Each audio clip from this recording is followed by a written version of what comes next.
আমার সেই আনারস গাছটি কমাস আগে লাগিয়েছিলাম, তখন আমি দেখিয়েছিলাম ভিডিওটা। তারপরে আনারসের ফুল বেরোনোর পরে দেখিয়েছি।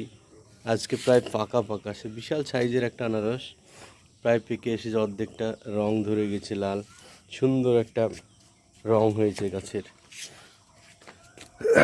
আমি 2-1 দিনের মধ্যে আনারসটা তুলে নেব গাছ থেকে।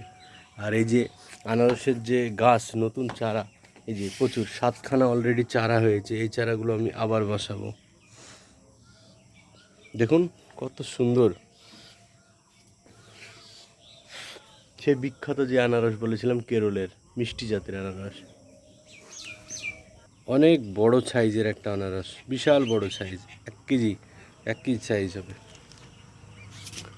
আর এই চারাগুলো আমি কদিন বাদ দিয়ে আবার বসিয়ে দেব, প্রায় 7খানা আবার গাছ তৈরি হবে।